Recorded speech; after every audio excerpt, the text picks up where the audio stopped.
Okay, tubandanye n'icigwa gikurikira chapitre rigira gatanu ni NFT. NFT bwa mbere mu majambo yose ni non fungible token. Non fungible token.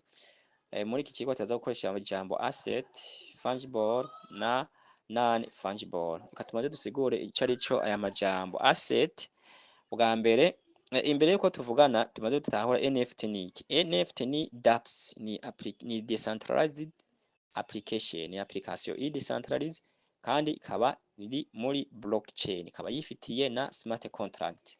Ni ukuvuga les applications decentralisées zose ziba ziri muri blockchain kandi ntizishobora guhakingwa, ntizishobora kuba contrôlé par quelqu'un. Nibaza ko mubitahuye. Nico gituma ivyo ukorerayo byose biba biri protege, ntushobora ntibikeka ngo birugaye ngo buribwa. Ndabaha akarorero ni nkuko ufise amahera muri Trust Wallet wamutekanye. Okay, asset ni iki? Asset ni ikintu cose cibitswemwo agaciro, ni ikintu cose cibitswemwo agaciro. Nk'akarorero parcelle iri ngaho iba irimwo agaciro, inzu iri ngaho irimwo agaciro, imodoka iri ngaho iba yibitswemwo agaciro. Nizere bakuye asset ko muca mutahura ico arico. Hanyuma fungible, fungibility ni ubushobozi bw'ikintu guhindurwa mu kindi kintu vyoroshe ariko kikagumana agaciro kaco. Nk'akarorero mfise ibihumbi 10 mugabo cenda bivunjisha baciye bampa ibihumbi inoti zibiri za 5000. Nkurumva yuko ivyo bihumbi 10 bampaye 5000 zibiri, inoti zide amabiye abiri ya 5000, urumva nahinduye izo 10000 hama ico kintu ndose kice kigumana agaciro. Izo 5000 zibiri ndose zice zigumana agaciro ka 10000. Canke akarorero wowe ukomanze turi mu kabare, wowe ukomanze rago, ukomanze n'inzoga uciye utanga uciye utanga 20000 mugabo uciye utanga izo 20000 n'ama 2000 gusa 2000 hama na jewe ciye nkomande nyene ivyo ukomanze vya 20000 mugabo jewe ciye ntanga 10000 zibiri. Wewe watanze 20000 za 2000 nanje ntanze 20000 za 10000 zibiri. Wa wundi yakira ajya amahera ntaza kuvuga ngo umpaye za 2000 nyinshi ngo za 2000 nyinshi numpaye menshi canke ngo umpaye za 10000 zibiri ni makeya. Ni kuvuga ni ikintu wagihinduyemwo ikindi kintu vyoroshe kandi ico kintu kigumanye agaciro kaco. Nizere ko ngaho mu bitahuye. Ni ukuvuga non fungibility nayo ni ikintu ni le contraire, ni ikintu ushobora guhinduramwo ikindi kintu vyoroshe ariko ntikigumane agaciro kaco nkako cari gifise. Ni ukuvuga ni le contraire, uragihinduye ni ikintu udashobora guhindura mu ntonge, ni ikintu uragihindura mugabo ugihinduye uragihindura mugabo ntikiza kugumana agaciro nk'icambere. Nk'akarorero inzu, ndagurishije inzu yiwanje cengura iyindi. Iyo ngurishije uworaba iyo nagurishije niyo naguze ntuza gusanga valeur ari imwe. Canke imodoka n'inzu, ndagurishije imodoka cengura inzu. Uworaba mpejeje gukora ivyo bikorwa, uworaba agaciro k'imodoka mpejeje kugurisha n'inzu mpejeje kugura ntuza gusanga bingana. Canke n'imodoka nimba nari nifise Rava, nimba nari nifise Arion, ndahinduye imodoka. Izo modoka ndose ntuza gusanga agaciro kazo kangana. Nizeye ko mutahuye asset na fungible na non fungible. Murakoze cane, reka tubandanye n'icigwa ariko tutagize muri fungible birakunda no tugiye mu vya cryptocurrency ushobora kuba ufise ama BNB y'igihumbi hama nkaca ndayahindura ama bitcoin y'igihumbi. Muri ico gihe nta na kimwe bitwaye.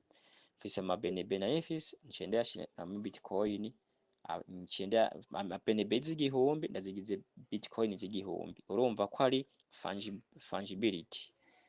Murakoze cyane. Okay, ubu naho turaba ukuntu dushobora gukora business muri NFT. Ni ukuvuga hariho inzira bita collection. Iyi nzira ya collection ni inzira yo gukora NFT. Ni ukuvuga nimba ari wa musani, nimba ari wa muririmbyi, niba ni wa wundi acapa, nimba ari wewe nyene cyangwa undi wese, iyi nzira ya collection yitwa collection, ni inzira yo gukora NFT yawe. Ni ukuvuga rero bica bisaba ko ufise bwa mbere ubumenyi bwo kumenyanya kubikora, hanyuma ukacumenya n'ukuntu bayimintinga, bayidowninga, bakayimintinga, bakayihuza na blockchain. Hanyuma birasaba kandi ko iyo ukora ikintu ca setting. Ni ukuvuga ikiza cyo muri NFT, ni ukuvuga iyo ukoze NFT uragira setting ku buryo uronka ama pourcentage wewe nyeneyo uyiguze, burya umuntu ayiguze amahera ashikira muri wallet yiwawe. Ni ukuvuga mu kugira minting muri blockchain uba warashizemo na address ya wallet yawe, ku buryo umuntu wese aguze iyo NFT amahera agenda directement muri wallet yawe. Ni ukuvuga ni cya kintu bavuga bati ni droit de l'auteur, uwagikoze niwe aguma aronka inyungu. Ubwa mbere kandi nuko habaho domande iyo NFT ko bayisaba benshi, ko bayigura ari benshi, akaba ariko biduza igiciro. Ni ukuvuga inzira ya collection iba yerekeye nyene gukora ico gikorwa, akora NFT yiwe bikavana n'ubumenyi bafise, akayihuza na blockchain, hanyuma akagira na supply yayo, abantu bakayimenya, bakayikora na analyse, bakabona ukuntu yubatse, bakayishima. Hanyuma kandi ikintu gisabwa muri inzira ya collection nuko haba habayemwo umuntu akagira amaparametre ku buryo umuntu wenyene ayiproteja, agashiramwo address. Umuntu aguze amahera ashikira muri wallet yiwe, kuko muri blockchain haba harimwo address iri connected na blockchain, ku buryo amahera ashikira muri wallet yawe. Hanyuma iyindi nzira ya kabiri niyo bita flip for profit. Ni ukuvuga iyi nayo ni yabaguzi twebwe abantu bashaka kugura iyo NFT. Ubwa mbere ugura ni nka kujya ko muri crypto money ugura coin, ugura NFT mu gihe iri kwibe yo hasi, hanyuma ukayigurisha yaduze. Ni ukuvuga ni holding. No muri NFT uragira holding, uragura NFT iri hasi ukazoyigurisha yaduze. Nuko ariko mugabo ku mu owner kuri nyeneyo yama aba afise wallet, muri iyo wallet muri blockchain haba haragiye address haba hagiyemwo address y'iyo wallet, ku buryo umuntu aguze amahera ashikira muri wallet yiwe. Ariko rero mukamenya yuko tuvuze ko uguze amahera ashikira iwiwe, si ukuvuga yuko aba ari controller, oya, haba na gatoya iba iyo address ni smart contract ibi bikontrola muri blockchain, kuko wahejeje kuyirekura nta bintu byo kuyikontrola, byo guhindura canke byo kugira biba bigikenewe, oya. Kandi twavuze NFT ishobora kuba irimwo nk'izi nyigisho nka karundi ko nagiriye ifoto nkaca shiramo izo nyigisho, canke filime, canke indirimbo. Nabahaye nk'akarorero nk'ukora NFT y'ingoma y'u Burundi, ikaba ifoto y'u Burundi, hama hakabamwo intambo z'ingoma vyinshi, amakuru abivuga, hama abantu bakabigura iyo NFT baba bakeneye lo content. Hanyuma hari NFT turazi yuko amacoin tugomba kugura coin tugenda ku ma-échangeur, mugabo yoyo agenda ahantu twita NFTs marketplace. NFTs marketplace hari ahantu tugushaka kugura amacoin, ahantu aho tugakoresha mu kugura NFT dukoresha wallet ya MetaMask. MetaMask niyo wallet dushobora gukoresha mu kugura ama NFT. Ndashaka kuvuga hari nk'isoko yitwa Rarible na Opes. Rarible, Opes n'amasoko umuntu ashobora kugurirako NFT nkuko dushaka kugura coin kuri Binance, OKX n'ama NFT hariho amasoko Rarible,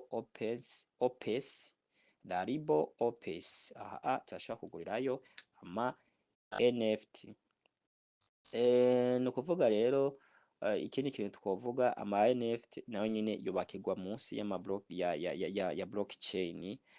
NFT nyinshi zubakirwa munsi ya blockchain ya Ethereum.